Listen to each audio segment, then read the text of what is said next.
আসসালামু আলাইকুম সবাইকে। ওয়েলকাম টু চা কোডিং উইথ ইখতিয়ার।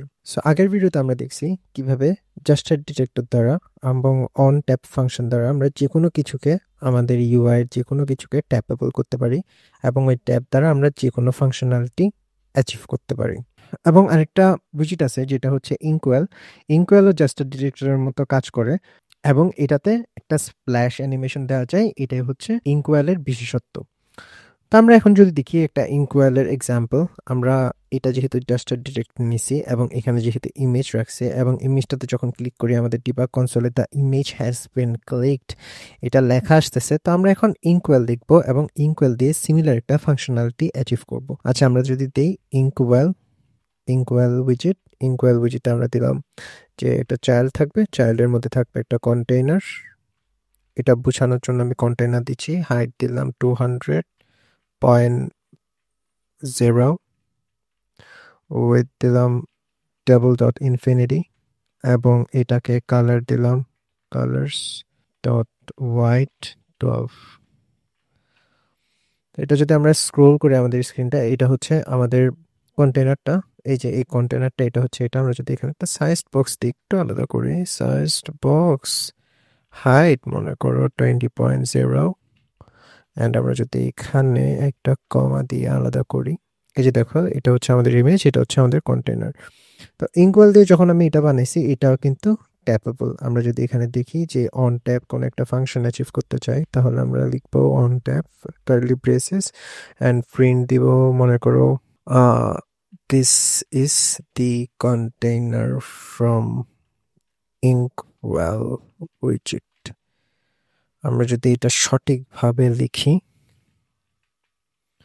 এবং আমরা যদি এখানে সেমাইকোলন দিয়ে সেভ করি, আমরা এটা যখন ক্লিক করব, দেখো এটা ক্লিক করলে দেখছো একটা স্প্ল্যাশের মতো অ্যানিমেশন হচ্ছে। এখানে কি লিখছে, this is the container from InkWell উইজেট। এটা হচ্ছে ইনকোয়াল উইজেটের কন্টেইনার। তো এটার বিশেষত্ব হচ্ছে এটা যখন ক্লিক করব তখন একটা স্প্ল্যাশের মতো এই যে অ্যানিমেশনটা হচ্ছে।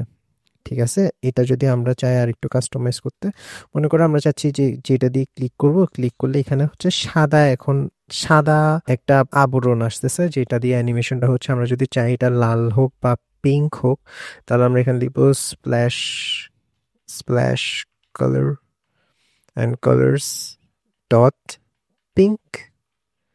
মনে করো আমরা চাচ্ছি পিঙ্ক হবে, এই যে দেখো এখন ক্লিক করলে পিঙ্ক হচ্ছে। এবার আমরা যদি চাই পার্পল হবে, তাহলে আমরা যখন এখন সেভ দিব এখন পার্পল হবে। কি সুন্দর না বিষয়টা? এবং আমরা যদি চাই, আমরা আগের অন ট্যাপে দেখাই নাই যে আমরা আগের অন ট্যাপে শুধুমাত্র এখানে ডিবাগ কনসোলে প্রিন্ট করতেছি যে this image has been clicked, but আমরা যদি চাই এখানে অ্যাকচুয়ালি আমরা এই বাটনটাও চেঞ্জ করতে পারবো। এই যে এখানে যে বাটনটা আছে এটা আমরা যদি চেঞ্জ করতে চাই, প্রতিবার এটা ক্লিক করলে এই যে this is the container from InkWell এটার পরে, তো আমরা যদি সেটা করতে চাই তাহলে আমরা মনে করো কি করব, আমরা এখানে দিব, দেখো আমরা এই যে মনে করো আমরা এই সুইচে যাই, সুইচ লিস্ট স্টাইলে যাই, সুইচ লিস্ট স্টাইলে গেলাম। এখানে আমরা দেখতেছি যে এখানে একটা ভ্যারিয়েবল আছে ইজ অন, এই ভ্যালিউর সমান হচ্ছে ইজ অন।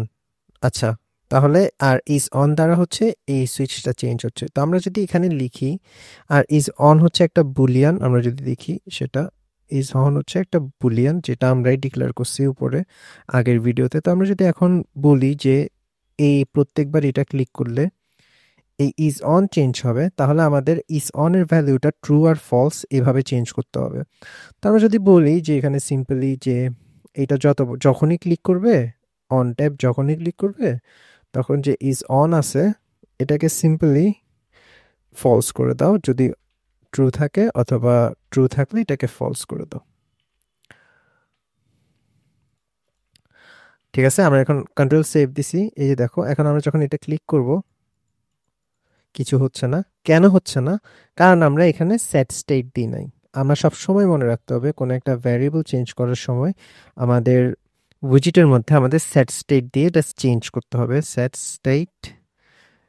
স্টেটের মধ্যে যখন আমরা দিছি, এখন দেখো, এখন যদি আমরা এটা ক্লিক করি, দেখো এখানে ক্লিক করতেছি, এখানে খবর হচ্ছে। কেন? কারণ আমরা এখানে ইজ অন এর সাথে আমাদের অন ট্যাব ফাংশনটা ইনকোয়ালের সাহায্যে এই কন্টেনারে যোগ করছি।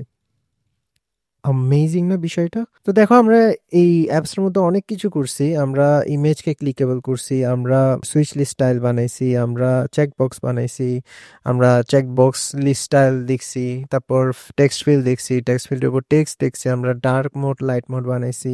সো পরবর্তী ভিডিওগুলোতে আমরা আরো অনেক কিছু শিখবো এবং অ্যাকচুয়ালি একটা ফ্লাটার ডেভেলপার হিসেবে নিজেদেরকে দাবি করতে পারবো at the end of this tutorial.